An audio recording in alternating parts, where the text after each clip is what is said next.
ਸੰਗਰਾਮੀ ਲਹਿਰ ਦੇ Facebook page ਤੇ ਅੱਜ ਸਾਡੇ ਨਾਲ ਜੁੜੇ ਨੇ ਸਾਥੀ ਮਹੀਪਾਲ ਹੁਣੀ ਜਿਹੜੇ ਭਾਰਤੀ ਇਨਕਲਾਬੀ ਮਾਰਕਸਵਾਦੀ ਪਾਰਟੀ ਆਰਐਮਪੀ ਦੇ ਕੇਂਦਰੀ ਕਮੇਟੀ ਮੈਂਬਰ ਨੇ। ਜੀ ਆਇਆਂ ਨੂੰ ਜੀ ਸ਼ੁਕਰੀਆ ਤੁਹਾਡਾ ਵੀ ਔਰ ਸਾਰੇ ਦਰਸ਼ਕਾਂ ਨੂੰ ਸੰਗਰਾਮੀ ਲਹਿਰ ਨਾਲ ਜਿੰਨੇ ਵੀ ਜੁੜੇ। ਸਾਥੀ ਜਿਵੇਂ ਆਪਾਂ ਦੇਖ ਰਹੇ ਹਾਂ ਪਿਛਲੇ ਕੁਝ ਦਿਨਾਂ ਤੋਂ ਕੁਝ ਖਬਰਾਂ ਇਹੋ ਜਿਹੀਆਂ ਆ ਰਹੀਆਂ ਜਿਨ੍ਹਾਂ ਨੂੰ ਕਿਹਾ ਜਾਂਦਾ ਵੀ ਮਾਈਕਰੋ ਫਾਈਨਾਂਸਰਾਂ ਵੱਲੋਂ ਲੋਕਾਂ ਨੂੰ ਤੰਗ ਕੀਤਾ ਜਾ ਰਿਹਾ, ਪਰ ਪੰਜਾਬ ਦੇ ਇੱਕ ਖੇਤਰ ਦੇ ਵਿੱਚ ਹਾਲੇ ਤੱਕ ਬਹੁਤੀ ਮਾਈਕਰੋ ਫਾਈਨਾਂਸਰਾਂ ਬਾਰੇ ਕੋਈ ਜਾਣਕਾਰੀ ਨਹੀਂ। ਪਹਿਲੀ ਗੱਲ ਤਾਂ ਮੇਰਾ ਸਵਾਲ ਇਹ ਆ ਵੀ ਆਪਾਂ ਨੂੰ ਜਾਣਕਾਰੀ ਦਿਓ ਵੀ ਮਾਈਕਰੋ ਫਾਈਨਾਂਸਰ ਜਿਹੜੇ ਆ ਇਹ ਕੌਣ ਹੁੰਦੇ ਨੇ। ਇਸ ਤਰ੍ਹਾਂ ਆਪਣੇ ਸਾਥੀ ਜੀ ਵੀ ਮਾਈਕਰੋ ਫਾਈਨਾਂਸ ਕੰਪਨੀਆਂ ਥੱਲੇ ਕਸਬਿਆਂ 'ਚ, ਪਿੰਡਾਂ 'ਚ ਔਰ ਵੱਡੇ ਸ਼ਹਿਰਾਂ 'ਚ, ਜ਼ਿਆਦਾਤਰ ਕਸਬਿਆਂ 'ਚ ਇਹ ਬਣੀਆਂ ਹੋਈਆਂ। ਇਹਨਾਂ ਦੇ ਬਕਾਇਦਾ ਆਫਿਸਿਸ ਹੈ ਜੀ ਔਰ ਇਹ ਜਿਵੇਂ ਇੱਕ ਪਿੰਡ ਚੂਜ਼ ਕਰਦੇ ਆ, ਉਸ ਪਿੰਡ 'ਚ ਇੱਕ ਪਿੰਡ ਦੇ ਹੀ ਬੰਦੇ ਨੂੰ, ਮੋਸਟਲੀ ਮਜ਼ਦੂਰ ਹੈ, ਪਿੰਡ ਦੇ ਹੀ ਇੱਕ ਬੰਦੇ ਨੂੰ ਜਾਂ ਔਰਤ ਨੂੰ ਉਹਨਾਂ ਦਾ ਗਰੁੱਪ ਲੀਡਰ ਬਣਾ ਦਿੰਦੇ ਆ ਤੇ ਕਹਿੰਦੇ ਵੀ ਤੁਸੀਂ ਕਰਜ਼ਾ ਲੈਣ ਵਾਲੇ ਲੱਭ ਕੇ ਲਿਆਓ ਜੀ। ਜਿਹਨੂੰ ਗਰੁੱਪ ਲੀਡਰ ਬਣਾਉਂਦੇ ਆ ਉਹਦੀ ਹੀ ਆਮ ਤੌਰ ਤੇ ਵਸੂਲੀ ਦੀ ਡਿਊਟੀ ਲਾ ਦਿੰਦੇ, ਤੁਸੀਂ ਇਹਨਾਂ ਦੇ ਪੈਸੇ ਵਸੂਲ ਕਰਕੇ ਸਾਡੇ ਕੋਲ ਜਮ੍ਹਾਂ ਕਰਾਈ ਜਾਣੇ ਆ, ਤੁਸੀਂ ਉਹ ਪ੍ਰਧਾਨ ਜੀ। ਔਰ ਜਿੱਥੇ ਕਿਤੇ ਮਤਲਬ ਇਹ ਟੁੱਟਦੀ ਹੈ ਕਿਸ਼ਤ, ਉੱਥੇ ਫਿਰ ਉਹ ਬੜਾ ਹੀ ਜਲਾਲਤ ਭਰਾ ਲੋਕਾਂ ਨਾਲ ਵਤੀਰਾ ਉਹਨਾਂ ਦਾ ਧੱਕਾ ਕਰਦੇ ਆ।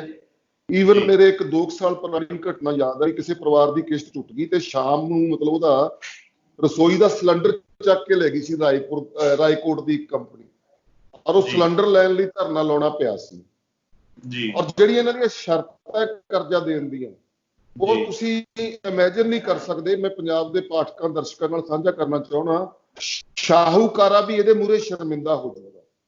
15-20% ਤੱਕ ਵਿਆਜ ਚਲਾ ਜਾਂਦਾ ਹੈ ਔਰ ਜਿਹੜਾ ਇਸ ਪ੍ਰੋਸੈਸਿੰਗ ਦਾ ਸਮੁੱਚਾ ਖਰਚਾ ਹੈ ਉਹ ਕਰਜ਼ਦਾਰ ਤੇ ਪੈਂਦਾ ਜੀ।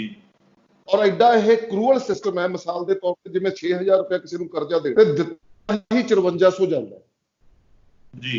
5400 ਦੇ ਕੇ 6000 ਭਰਿਆ ਜਾਂਦਾ ਹੈ ਔਰ ਟੋਟਲ ਪ੍ਰੋਸੈਸਿੰਗ ਦਾ ਖਰਚਾ ਉਹਦੇ ਤੇ ਪਾ ਦਿੱਤਾ ਜਾਂਦਾ ਹੈ ਔਰ ਫਿਰ ਵਸੂਲਿਆ ਜਾਂਦਾ ਉਹ ਵਿਆਜ ਪੜ ਵਿਆਜ ਲਾ। ਔਰ ਫਲੈਟ ਹੈ, ਉਹ ਫਲੈਟ ਇੱਕੋ ਵਾਰੀ ਵਿਆਜ ਦਾ ਹਿਸਾਬ ਬਣਾ ਲਿਆ ਵੀ ਸਾਲ 'ਚ ਕਿੰਨਾ ਬਣੂਗਾ, ਉਹਦੇ ਮੁਤਾਬਕ ਕਿਸ਼ਤਾਂ ਬਣਾਉਂਦੇ ਆ ਜੀ। ਇਹ ਪੁਰਾਣਾ ਸਿਸਟਮ ਡੇਲੀ ਫਾਈਨੈਂਸ ਦਾ ਵੀ ਹੈ, ਮੰਥਲੀ ਵੀ, ਔਰ ਇਹ ਸਾਰੇ ਕਸਬਿਆਂ 'ਚ ਚੱਲ ਰਹੀ ਹੈ। ਇਹ ਮਤਲਬ ਮਾਈਕਰੋ ਫਾਈਨੈਂਸ ਕੰਪਨੀਆਂ ਜਿਹੜੀਆਂ ਨੇ ਲੋਕਾਂ ਦੀ ਗੁਰਬਤ ਦਾ, ਲੋਕਾਂ ਦੀਆਂ ਲੋੜਾਂ ਦਾ, ਕਰਜ਼ਿਆਂ ਦਾ ਫਾਇਦਾ ਉਠਾ ਕੇ ਇੱਕ ਜਾਲ ਬੁਣਿਆ। ਲੰਮੇ ਸਮੇਂ ਤੋਂ ਇਹਨਾਂ ਦੇ ਖਿਲਾਫ ਮਰਮਰਿੰਗ ਚੱਲ ਰਹੀ ਹੈ, ਲੋਕਾਂ 'ਚ ਜਮਹੂਰੀ ਲਹਿਰ ਵੀ ਦਾ ਨੋਟਿਸ ਲੈ ਰਹੀ ਹੈ। ਈਵਨ ਮੇਰੇ ਯਾਦ ਹੈ 2 ਸਾਲ ਪਹਿਲਾਂ ਦੇਸ਼ ਭਗਤ ਯਾਦਗਾਰ ਦਾ ਜਿਹੜਾ ਮੇਲਾ ਸੀ ਗਦਰੀ ਬਾਬੇ ਨਾਲ ਸਾਲਾਨਾ, 2 ਸਾਲ ਪਹਿਲਾਂ ਇਹਦਾ ਜ਼ਿਕਰ ਉਹਦੇ 'ਚ ਵੀ ਹੋਇਆ ਸੀ। ਲੇਕਿਨ ਲੋਕਾਂ ਦੀਆਂ ਮਜਬੂਰੀਆਂ, ਗਰਜਾਂ ਐਸੀਆਂ ਵੀ ਲੋਕ ਮਤਲਬ ਇਹ ਜੈਨੂਅਨ ਜਮਹੂਰੀ ਲਹਿਰ ਦੀ ਗੱਲ ਨਹੀਂ ਸੀ ਸੁਣ ਰਹੇ। ਹੁਣ ਪਾਣੀ ਸਿਰਾਂ ਦੇ ਉੱਤੋਂ ਦੀ ਲੰਘ ਗਿਆ। ਹੁਣ ਇੱਕ ਦਿਨ ਵੀ ਨਹੀਂ ਮਾਲਵੇ 'ਚ ਐਸਾ ਲੰਘਦਾ ਜਿੱਦੇ ਲੋਕਾਂ ਦਾ ਵਿਰੋਧ ਨਾ ਹੋਇਆ ਹੋਵੇ ਜਾਂ ਕੋਈ ਰੋਸ ਐਕਸ਼ਨ ਨਾ ਹੋਇਆ ਹੋਵੇ। ਇਹ ਸਾਥੀ ਜੀ ਮੋਟੀ ਇਹਦੇ ਬਾਰੇ ਜਾਣਕਾਰੀ ਜੀ ਜੀ ਜੀ। ਮਤਲਬ ਛੋਟੇ ਰੁਜ਼ਗਾਰਾਂ ਨੂੰ ਵਿਕਸਿਤ ਕਰਨ ਵਾਸਤੇ ਲੋਕ ਜਿਹੜੇ ਆ ਇਹਨਾਂ ਤੋਂ ਮਦਦ ਦੇ ਰੂਪ ਦੇ ਵਿੱਚ ਲੈਂਦੇ ਆ ਤੇ ਉਹਦਾ ਵਿਆਜ ਜਿਹੜਾ ਉਹਨਾਂ ਨੂੰ ਲਗਾਤਾਰ ਜਿਹੜਾ ਭਰਨਾ ਪੈਂਦਾ ਜੀ ਜੀ। ਸਾਰੀ ਕਮਾਈ ਲੋਕ ਸ਼ਾਮ ਨੂੰ ਉਹਨਾਂ ਦੇ ਟੇਬਲ ਤੇ ਢੇਰੇ ਕਰ ਦਿੰਦੇ ਆ। ਉਹਨਾਂ ਦਾ ਜਿਹੜਾ ਵਸੂਲ ਕਰਨ ਵਾਲਾ ਬੰਦਾ ਜਿਹੜਾ ਪਿੰਡ 'ਚ ਉਹਨਾਂ ਨੇ ਅਪੁਆਇੰਟ ਕੀਤਾ ਸਮੂਥਲੀ ਉਹ ਲਈ ਜਾਂਦਾ। ਜਦੋਂ ਕਿਤੇ ਕਿਸ਼ਤ ਟੁੱਟ ਜਾਂਦੀ ਹੈ, ਕਿਸੇ ਮਜਬੂਰੀ ਬਸ ਕਿਸੇ ਦੇ ਘਰੇ ਕੋਈ ਬਿਮਾਰੀ ਠਮਾਰੀ ਹੋ ਗਈ, ਕੋਈ ਐਕਸਟਰਾ ਖਰਚਾ ਆ ਗਿਆ, ਕਿਸ਼ਤ ਟੁੱਟ ਜਾਂਦੀ ਹੈ, ਫਿਰ ਇਹਨਾਂ ਦੇ ਲਠੈਤ ਆਉਂਦੇ ਆ ਕੰਪਨੀਆਂ ਦੇ। ਉਹਨਾਂ ਨੂੰ ਕਰਿੰਦੇ ਨਾ ਕਿਹਾ ਜਾਵੇ, ਕਰਮਚਾਰੀ ਨਾ ਕਿਹਾ ਜਾਵੇ, ਉਹ ਡਾਂਗਧਾਰੀ ਲੋਕ ਨੇ, ਐਂਟੀ ਸੋਸ਼ਲ ਐਲੀਮੈਂਟ ਹੈ। ਜਿਵੇਂ ਪ੍ਰਾਈਵੇਟ ਹੋਈਆਂ ਸੀ ਚੁੰਗੀਆਂ ਜੀ 2 ਦਹਾਕੇ ਪਹਿਲਾਂ, ਔਰ ਜਿਵੇਂ ਚੁੰਗੀਆਂ ਵਾਲਿਆਂ ਨੇ ਬੰਦੇ ਭਰਤੀ ਕੀਤੇ ਸੀ ਜਬਰੀ ਵਸੂਲੀ ਵਾਲੇ, ਲੋਕਾਂ ਦੀਆਂ ਮਤਲਬ ਗਠੜੀਆਂ ਫਰੋਲਦੇ ਸੀ, ਔਰਤਾਂ ਦੇ ਕੱਪੜਿਆਂ 'ਚ ਤੱਕ ਹੱਥ ਪਾਉਂਦੇ ਸੀ। ਇਹ ਉਹਦੇ ਨਾਲੋਂ ਵੀ ਕਰੂਅਲ ਸਿਸਟਮ ਹੈ। ਔਰ ਹੁਣ ਆਪਾਂ ਸਾਰੇ ਜਾਣਦੇ ਆ, ਪੰਜਾਬ ਦੇ ਲੋਕ ਇਸ ਤੱਥ ਤੋਂ ਜਾਣੂ ਹੈ।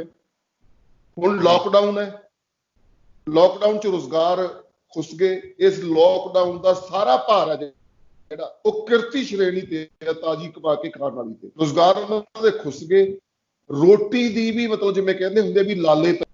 ਆਰਬੀਆਈ ਦੀਆਂ ਹਦਾਇਤਾਂ ਇਹ ਹੈ ਵੀ ਲੋਕਡਾਊਨ ਦੇ ਪੀਰੀਅਡ 'ਚ ਕਿਸੇ ਤੋਂ ਵੀ ਕਰਜ਼ਾ ਵਸੂਲੀ ਜਾਂ ਵਿਆਜ ਨਹੀਂ ਵਸੂਲਿਆ ਜਾਏਗਾ। ਸਵੈ ਇੱਛਾ ਨਾਲ ਜੇ ਕੋਈ ਦੇਣਾ ਚਾਹੁੰਦਾ ਤਾਂ ਦੇਵੇ ਜੀ। ਕੋਈ ਬਾਉਂਡ ਨਹੀਂ ਹੈ, ਕੋਈ ਕਿਸੇ ਤੇ ਪਾਬੰਦੀ ਨਹੀਂ। ਔਰ ਇਹ ਚਿੱਠੀ ਮਤਲਬ ਸਾਡੇ ਕੋਲ ਵੀ ਹੈਗੀ, ਟਰੈਵਲ ਕਰ ਰਹੀ ਹੈ ਸੋਸ਼ਲ ਮੀਡੀਆ ਤੇ। ਲੇਕਿਨ ਸਵਾਲ ਇਹ ਹੈ ਵੀ ਆਰਬੀਆਈ ਨੇ ਥੱਲੇ ਆ ਕੇ ਹਦਾਇਤਾਂ ਆਪਦੀਆਂ ਲਾਗੂ ਨਹੀਂ ਕਰਾਉਣੀਆਂ। ਆਰਬੀਆਈ ਕੋਈ ਸਟੈਚੂਰੀ ਬਾਡੀ ਨਹੀਂ, ਉਹਦੇ ਕੋਲ ਕੋਈ ਪ੍ਰਸ਼ਾਸਕੀ ਅਮਲਾ ਨਹੀਂ। ਇਹ ਡਿਊਟੀ ਬਣਦੀ ਆ ਆਰਬੀਆਈ ਦੀਆਂ ਹਦਾਇਤਾਂ ਦੀ ਪਾਲਣਾ ਕਰਾਉਣ ਦੀ, ਕੇਂਦਰ ਦੀ ਸਰਕਾਰ ਦੀ ਤੇ ਸੂਬਾਈ ਸਰਕਾਰਾਂ ਦੀ। ਸੂਬਾਈ ਸਰਕਾਰਾਂ ਨੇ ਇਸ ਗੱਲ ਦਾ ਕੋਈ ਨੋਟਿਸ ਨਹੀਂ ਲਿਆ। ਔਰ ਬਦਕਿਸਮਤੀ ਇਹ ਆ ਵੀ ਰੋਜ਼ ਮੁਜ਼ਾਹਰੇ ਹੋ ਰਹੇ ਆ, ਲੋਕ ਸੜਕਾਂ ਤੇ ਕੁਰਲਾ ਰਹੇ ਆ। ਕੱਲ ਜਿਹੜਾ ਮਹਿਲ ਕਲਾ ਮੁਜ਼ਾਹਰਾ ਸੀ ਉਹਦੇ ਚ ਸਿਰਫ 5 ਜੈਂਟਸ ਸੀ, ਬਾਕੀ ਸੈਂਕੜੇ ਔਰਤਾਂ ਹੀ ਔਰਤਾਂ ਸੀ ਜਿਹੜੀਆਂ ਕਰਜ਼ਦਾਰ ਨੇ।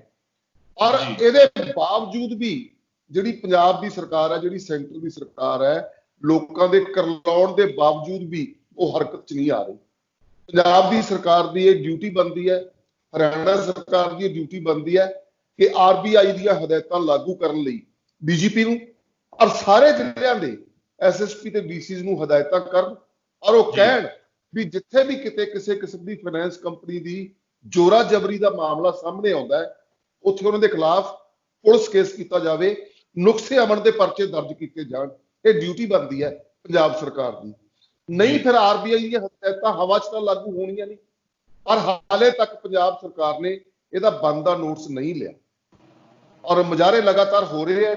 ਅਸੀਂ ਦੋ ਗੱਲਾਂ ਮੈਂ ਤੁਹਾਡੇ ਮਾਧਿਅਮ ਨਾਲ, ਆਪਣੇ ਸੰਗਰਾਮੀ ਲਹਿਰ ਦੇ ਮਾਧਿਅਮ ਨਾਲ ਸਾਰੇ ਲੋਕਾਂ ਨੂੰ ਕਹਿ ਰਿਹਾ, ਪੰਜਾਬ ਦੀਆਂ ਮਜ਼ਦੂਰ ਜਥੇਬੰਦੀਆਂ ਕਮੋ ਬੇਸ਼ ਸਾਰੀਆਂ ਇਹਦੇ ਖਿਲਾਫ ਲੜ ਰਹੀਆਂ ਆਪਦੀ ਸਮਰੱਥਾ ਮੁਤਾਬਕ। ਜੀ ਮੈਂ ਸਾਰੀਆਂ ਦੇ ਨਾਂ ਨਹੀਂ ਲੈਣਾ, ਸਾਰੀਆਂ ਜਥੇਬੰਦੀਆਂ ਲਗਭਗ ਮਜ਼ਦੂਰਾਂ 'ਚ ਕੰਮ ਕਰਦੀਆਂ, ਉਹ ਲੜ ਰਹੀਆਂ ਜੀ। ਪਹਿਲਾ ਸੁਨੇਹਾ ਮੇਰਾ ਇਹ ਹੈ ਵੀ ਸਾਰੀਆਂ ਉਹ ਇੱਕ ਸਾਂਝੀ ਕਮੇਟੀ ਬਣਾਉਣ ਤੇ ਸਾਂਝਾ ਹੱਲਾ ਮਾਰਨ ਜੀ।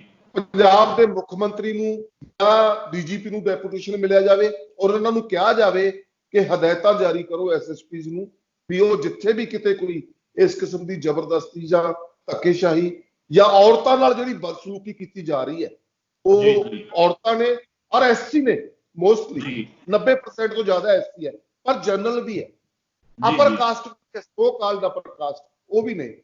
ਔਰ ਜਿੱਥੇ ਕਿਤੇ ਕੋਈ ਸ਼ਿਕਾਇਤ ਆਉਂਦੀ ਹੈ ਉੱਥੇ ਸਖਤ ਕਾਰਵਾਈ ਕੀਤੀ ਜਾਵੇ ਔਰ ਇਹ ਵਸੂਲੀ ਹੈ ਜਿਹੜੀ ਇਹ ਸਖਤੀ ਨਾਲ ਰੋਕੀ ਜਾਵੇ। ਆਦੀ ਜਥੇਬੰਦੀ ਵੱਲੋਂ, ਆਪਣੀ ਪਾਰਟੀ ਆਰਐਮਪੀਆਈ ਵੱਲੋਂ ਮੈਂ ਇਹ ਕਹਿਣਾ ਚਾਹੁੰਦਾ, ਕਾਰਪੋਰੇਟ ਘਰਾਣਿਆਂ ਦਾ ਲਾਕਡਾਊਨ ਦੇ ਦੌਰਾਨ 69,000 ਤੋਂ ਵਧੇਰੇ ਕਰੋੜ ਰੁਪਏ ਦਾ ਜਿਹੜਾ ਕਰਜ਼ਾ ਉਹ ਵੱਟੇ ਖਾਤੇ ਪਾ ਦਿੱਤਾ ਗਿਆ। ਸਮਝ ਲਓ ਵੱਟੇ ਖਾਤੇ ਨਹੀਂ ਪਾਇਆ, ਸਮਝ ਲਓ ਕਰਜ਼ਾ ਗਿਆ 69,000 ਕਰੋੜ ਰੁਪਏ ਤੋਂ ਵਧੇਰੇ ਦਾ ਲਾਕਡਾਊਨ ਦੇ ਦੌਰਾਨ। ਇਹ ਕਿੰਨਾ ਕੁ ਕਿਰਤੀਆਂ ਦਾ ਇਹ ਸਰਕਾਰ ਕਿਉਂ ਨਹੀਂ ਮਾਫ ਕਰ ਸਕਦੀ? ਸੂਬਾ ਸਰਕਾਰ ਔਰ ਕੇਂਦਰ ਸਰਕਾਰ, ਇਨੀਸ਼ੀਏਟਿਵ ਕੇਂਦਰ ਸਰਕਾਰ ਨੂੰ ਲੈਣਾ ਪੈਣਾ। ਇਹ ਕਰਜ਼ਾ ਮਾਫ ਕੀਤਾ ਜਾਣਾ ਚਾਹੀਦਾ ਹੈ ਔਰ ਜੇ ਕੋਈ ਭਰਨਾ ਚਾਹੁੰਦਾ ਹੈ ਭਰੇ। ਜੇ ਕੋਈ 31 ਅਗਸਤ ਦੀ ਜਿਹੜੀ ਗਾਈਡਲਾਈਨ ਹੈ, ਜਿਹੜੀ ਡੇਟ ਬਾਉਂਡ ਹੈ ਵੀ 31 ਅਗਸਤ ਤੱਕ ਕਿਸੇ ਨੂੰ ਤੰਗ ਪਰੇਸ਼ਾਨ ਨਾ ਕੀਤਾ ਜਾਵੇ, ਜੇ ਕੋਈ ਉਦੋਂ ਤੱਕ ਵੀ ਭਰਨਾ ਚਾਹੁੰਦਾ ਭਰੇ। ਪਰ ਆਰਐਨਪੀਆਈ ਵੱਲੋਂ ਸਾਡੀ ਮੰਗ ਹੈ ਵੀ ਇਹ ਕਰਜ਼ਾ ਵਾਈਪ ਆਊਟ ਹੋਣਾ ਚਾਹੀਦਾ ਹੈ, ਇਹਦੇ ਤੇ ਲਕੀਰ ਮਾਰੀ ਜਾਣੀ ਚਾਹੀਦੀ ਹੈ। ਜੇ ਕਾਰਪੋਰੇਟ ਘਰਾਣਿਆਂ ਦਾ ਮਾਫ ਹੋ ਸਕਦਾ ਤਾਂ ਇਹ ਵੀ ਕੀਤਾ ਜਾਣਾ ਚਾਹੀਦਾ। ਇਹ ਮੈਂ ਆਰਐਮਪੀਆਈ ਵੱਲੋਂ ਕਹਿਣਾ ਚਾਹੁੰਦਾ। ਔਰ ਲਗਾਤਾਰ ਮੁਜ਼ਾਹਰੇ ਹੋ ਰਹੇ ਹੈ। ਜੇ ਸਾਂਝਾ ਮੋਰਚਾ ਬਣਦਾ ਹੈ, ਸਾਂਝਾ ਮੋਰਚਾ ਬਣ ਕੇ ਇੱਕੋ ਦਿਨ ਸਾਰੇ ਪੰਜਾਬ 'ਚ, ਪੰਜਾਬ ਦੇ ਜ਼ਿਲ੍ਹਾ ਕੇਂਦਰਾਂ ਤੇ ਜੇ ਸਾਂਝੇ ਮੁਜ਼ਾਹਰੇ ਹੁੰਦੇ ਆ ਤੇ ਮਤਲਬ ਇਹ ਗੱਲ ਅੱਗੇ ਤੁਰ ਪੈਣੀ ਹੈ। ਇਹਨਾਂ ਔਰਤਾਂ ਨੂੰ ਜਲਾਲਤ ਤੋਂ, ਧੱਕੇਸ਼ਾਹੀ ਤੋਂ, ਸਾਰੇ ਕਾਸੇ ਤੋਂ ਮੁਕਤੀ ਦਵਾਈ ਜਾ ਸਕਦੀ ਹੈ ਔਰ ਇਹ ਕਰਜ਼ੇ ਤੋਂ ਵੀ ਮੁਕਤੀ ਦਵਾਈ ਜਾ ਸਕਦੀ ਹੈ। ਬੜੀ ਜ਼ਰੂਰਤ ਹੈ। ਜਦੋਂ ਪੁਰਾਣਾ ਕਰਜ਼ਾ ਤਾਂ ਤੁਸੀਂ ਆਪਾਂ ਸਾਥੀ ਜੀ ਗੱਲ ਛੱਡ ਦਈਏ, ਜਿਹੜਾ ਇਹ ਪੁਰਾਣਾ ਕਰਜ਼ਾ ਹੈ, ਲਾਕਡਾਊਨ ਦੇ ਦੌਰਾਨ ਲੋਕਾਂ ਨੇ ਜਵਾਕਾਂ ਦੇ ਢਿੱਡ ਨੂੰ ਝੁਲਕਾ ਦੇਣ ਲਈ ਨਵਾਂ ਕਰਜ਼ਾ ਸਿਰ ਚੜਾ ਲਿਆ। ਜੀ ਰੁਜ਼ਗਾਰ ਕੋਈ ਹੈ ਨਹੀਂ, ਰੁਜ਼ਗਾਰ ਦਾ ਹਜੇ ਵੀ ਕੋਈ ਮੂੰਹ ਸਿਰ ਨਹੀਂ। ਹਜੇ ਵੀ ਮੈਨੂੰ ਕੱਲ ਅੱਜ ਨਿਰਮਾਣ ਕਾਮੇ ਮੈਨੂੰ ਮਿਲੇ ਆ ਜਿਨ੍ਹਾਂ ਨੂੰ ਕੋਈ ਕੰਮ ਨਹੀਂ ਹਜੇ ਮਿਲ ਰਿਹਾ, ਕਿਉਂਕਿ ਕੰਮ ਕਾਰੋਬਾਰ ਸ਼ੁਰੂ ਹੀ ਨਹੀਂ ਹੋਏ ਹਲੇ ਤੱਕ। ਖੇਤੀ 'ਚ ਆ 4 ਦਿਨ ਝੋਨੇ ਦਾ ਰੁਜ਼ਗਾਰ ਮਿਲਣਾ ਹੈ, ਜਦੋਂ ਝੋਨੇ ਦਾ ਲਗਾਈ ਪੂਰੀ ਹੋ ਗਈ, ਲਵਾਈ ਪਹਿਲਾਂ ਹੀ ਇਹ ਝੋਨਾ ਜਿਹੜਾ ਵੱਡੀ ਪੱਧਰ ਤੇ ਸਿੱਧੀ ਬਿਜਾਈ ਹੋ ਚੁੱਕੀ ਹੈ, ਬਹੁਤ ਥੋੜਾ ਰੁਜ਼ਗਾਰ ਰਹਿ ਗਿਆ ਔਰ ਇਹ 10 ਦਿਨਾਂ ਦਾ ਕੰਮ ਹੈ। 10 ਦਿਨਾਂ ਬਾਅਦ ਫਿਰ ਬੇਰੁਜ਼ਗਾਰੀ ਹੋ ਜਾਏਗੀ। ਨਾ ਸਰਕਾਰ ਰੋਜ਼ਗਾਰ ਦਿੰਦੀ ਹੈ, ਨਾ ਰਾਸ਼ਨ ਦਿੰਦੀ ਹੈ, ਨਾ ਨਕਦ ਸਹਾਇਤਾ ਦਿੰਦੀ ਹੈ, ਔਰ ਨਾ ਇਹਨਾਂ ਧੱਕੇਸ਼ਾਹੀ ਕਰਨ ਵਾਲੀਆਂ ਮਾਈਕਰੋ ਫਾਈਨੈਂਸ ਤੇ ਦੂਜੀਆਂ ਫਾਈਨੈਂਸ ਕੰਪਨੀਆਂ ਨੂੰ ਕੋਈ ਰੋਕਣ ਦਾ ਇੰਤਜ਼ਾਮ ਕਰਦੀ ਹੈ। ਇਹ ਪੰਜਾਬ ਦਾ ਬਹੁਤ ਵੱਡਾ, ਮੈਨੂੰ ਨਹੀਂ ਲੱਗਦਾ ਵੀ ਪੰਜਾਬ ਦਾ ਇਹਦਾ ਜ਼ਿਆਦਾ ਪ੍ਰਭਾਵ ਹੈ, ਜ਼ਿਆਦਾ ਧੱਕਾ ਜਿਹੜਾ ਉਹ ਦੱਖਣੀ ਜ਼ਿਲ੍ਹਿਆਂ 'ਚ, ਮਾਲਵੇ ਦੇ 'ਚ ਤੇ ਸਮੁੱਚੇ ਮਾਲਵੇ 'ਚ, ਜੀ ਈਵਨ ਲੁਧਿਆਣੇ ਦਾ ਰਾਏਕੋਟ ਵਾਲਾ ਜਿਹੜਾ ਨਾਲ ਦੇ ਨਾਲ ਲੱਗਦਾ, ਇੱਥੇ ਵੀ ਬਹੁਤ ਪਿੰਡਾਂ 'ਚ ਧੱਕੇਸ਼ਾਹੀ ਜੀ ਹੈ। ਤੋਂ ਸਾਰਿਆਂ ਨੂੰ ਮਿਲੇ ਇਸ ਮਾਧਿਅਮ ਤੋਂ ਵੀ ਡਟ ਕੇ ਲੜਨਾ ਚਾਹੀਦਾ ਹੈ। ਆ ਜਿਹੜੇ ਅੱਜ ਲੋਕਾਂ ਨੇ ਮੰਗ ਪੱਤਰ ਦਿੱਤੇ ਆ, ਮੁਜ਼ਾਹਰੇ ਕੀਤੇ ਆ, ਸਰੂਲਗੜ੍ਹ ਹੋਇਆ ਅੱਜ, ਮਤਲਬ ਤਰਨਤਾਰਨ, ਅੰਮ੍ਰਿਤਸਰ, ਫਲੌਰ, ਨਕੋਦਰ ਵਗੈਰਾ ਜਾਂ ਸ਼ਾਹਕੋਟ ਵਗੈਰਾ, ਇਹਨਾਂ ਮੁਜ਼ਾਹਰਿਆਂ ਤੋਂ ਬਾਅਦ, ਮੰਗ ਪੱਤਰਾਂ ਤੋਂ ਬਾਅਦ ਹੁਣ ਲੋਕਾਂ ਨੂੰ ਸੜਕਾਂ ਤੇ ਲਿਆ ਕੇ ਸੰਘਰਸ਼ਾਂ ਦੇ ਰਾਹ ਪਾਉਣ ਵਾਲੀ ਗੱਲ ਹੈ। ਅਗਲਾ ਕਦਮ ਜਿਹੜਾ ਇਹ ਹੈ, ਔਰ ਉਹ ਵੀ ਸਾਂਝਾ। ਮੈਨੂੰ ਨਹੀਂ ਲੱਗਦਾ ਵੀ ਕੋਈ ਇਕੱਲੀ ਜਥੇਬੰਦੀ, ਜਥੇਬੰਦੀਆਂ ਨੇ ਹੰਭਲਾ ਬਹੁਤ ਮਾਰਿਆ, ਮੈਂ ਸ਼ਲਾਘਾ ਕਰਦਾ ਮੁਕਤੀ ਮੋਰਚੇ ਵਾਲਿਆਂ ਨੇ, ਉਹਨਾਂ ਨੇ ਪਹਿਲ ਕਦਮੀ ਕੀਤੀ ਸੀ। ਅੱਜ ਕੱਲ ਮੇਰੇ ਗੁਆਂਢ ਗੋਨਿਆਂ ਨੇ ਬਹੁਤ ਵੱਡੀ ਕਾਨਫਰੰਸ ਉਹਨਾਂ ਦੀ ਸੀ, ਕ੍ਰਾਂਤੀਕਾਰੀ ਪੇਂਡੂ ਮਜ਼ਦੂਰ ਯੂਨੀਅਨ ਵਾਲਿਆਂ ਦੀ। ਥੋੜੇ ਦਿਨ ਪਹਿਲਾਂ ਪੰਜਾਬ ਖੇਤ ਮਜ਼ਦੂਰ ਸਭਾ ਵਾਲਿਆਂ ਦੀ ਸੀ। ਪੰਜਾਬ ਖੇਤ ਮਜ਼ਦੂਰ ਯੂਨੀਅਨ ਵੀ ਲੱਗੀ ਹੋਈ ਹੈ, ਪੇਂਡੂ ਮਜ਼ਦੂਰ ਯੂਨੀਅਨ ਵੀ ਮੋਗੇ 'ਚ ਲੱਗੀ ਹੋਈ ਹੈ, ਜੀ। ਜ਼ਮੀਨ ਪ੍ਰਾਪਤੀ ਸੰਘਰਸ਼ ਕਮੇਟੀ ਵੀ ਲੱਗੀ ਹੋਈ ਹੈ, ਸਾਡੀ ਮਜ਼ਦੂਰ ਜਥੇਬੰਦੀ ਦਿਹਾਤੀ ਮਜ਼ਦੂਰ ਸਭਾ ਵੀ ਲੱਗੀ ਹੋਈ ਹੈ। ਕੋਈ ਇਹਦਾ ਫਲਦਾਈ ਸਿੱਕਾ ਜੇ ਲੈਣਾ ਹੈ ਤੇ ਇਹ ਸਾਰਾ ਸੰਘਰਸ਼ ਇਹਨੂੰ ਮਤਲਬ ਚੈਨਲਾਈਜ਼ ਕਰ ਲਿਆ ਜਾਵੇ ਇੱਕ ਸਾਂਝੇ ਸੰਘਰਸ਼ 'ਚ। ਇਹ ਹੈ। ਔਰ ਇੱਕ ਇਹਦੇ 'ਚ ਹੋਰ ਮਸਲਾ ਵੀ ਤੁਹਾਡੇ ਰਾਹੀਂ ਮੈਂ ਲਿਜਾਣਾ ਚਾਹੁੰਦਾ ਪੰਜਾਬ ਸਰਕਾਰ ਤੱਕ ਵੀ, ਲੋਕਾਂ ਤੱਕ ਵੀ, ਜੀ। ਇਹਨਾਂ ਗਰੀਬੜੇ ਲੋਕਾਂ ਤੋਂ ਪ੍ਰਨੋਟਾਂ ਤੇ, ਜੀ, ਸਾਫ਼ ਕਾਗਜ਼ਾਂ ਤੇ ਦਸਤਖਤ ਕਰਾਏ ਹੋਏ, ਹੱਥ ਵੜਾਉਣਾ ਜਿਹਨੂੰ ਆਪਾਂ ਮਾਲਵੇ 'ਚ ਕਹਿੰਦੇ ਆ, ਇਹ ਵੈਸੇ ਹੀ ਗੈਰ ਕਾਨੂੰਨੀ ਹੈ। ਕਿਸੇ ਲਿਖਤ ਤੋਂ ਬਗੈਰ ਮਤਲਬ ਲੋਕਾਂ ਦੇ ਦਸਤਖਤ ਗੂਠੇ ਕਰਾਉਣੇ, ਇਹ ਵੈਸੇ ਹੀ ਗੈਰ ਕਾਨੂੰਨੀ ਹੈ। ਇਹ ਵੀ ਸਰਕਾਰ ਇੱਧਰ ਵੀ ਧਿਆਨ ਦੇਵੇ।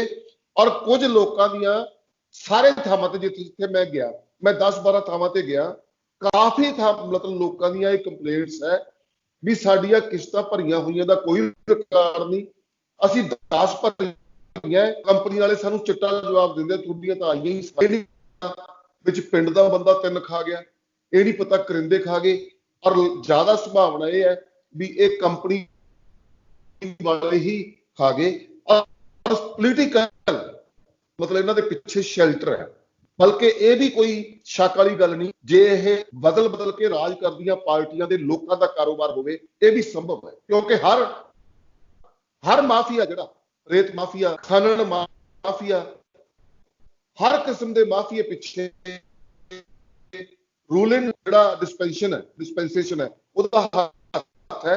ਔਰ ਇਹਦੇ 'ਚ ਵੀ ਕੋਈ ਗੱਲਾਂ ਸਾਹਮਣੇ ਆ ਜਾਣਗੀਆਂ। ਔਰ ਐਵੇਂ ਨਹੀਂ ਸਰਕਾਰ ਚੁੱਪ ਕਰੀ ਬੈਠੀ, ਜਦੋਂ ਇੰਨੀ ਗੁੰਡਾਗਰਦੀ, ਲੋਕਡਾਊਨ ਦੇ ਦਿਨਾਂ 'ਚ ਇੰਨੀ ਗੁੰਡਾਗਰਦੀ ਹੋ ਰਹੀ ਹੈ ਤੇ ਸਰਕਾਰ ਕੁਸਕਦੀ ਤੱਕ ਨਹੀਂ। ਇਹ ਲੱਗਦਾ ਹੈ ਵੀ ਕੋਈ ਸਰਕਾਰ ਦਾ ਵਿੱਚ ਕਾਲਾ ਮਾਲਾ ਹੈ, ਚਾਹੇ ਪਿਛਲੀ ਸਰਕਾਰ ਦਾ ਹੋਵੇ, ਚਾਹੇ ਇਹਦਾ ਹੋਵੇ, ਜਮਾਤੀ ਹਿੱਤ ਸਾਰਿਆਂ ਦਾ ਇੱਕੋ ਹੀ ਹੈ।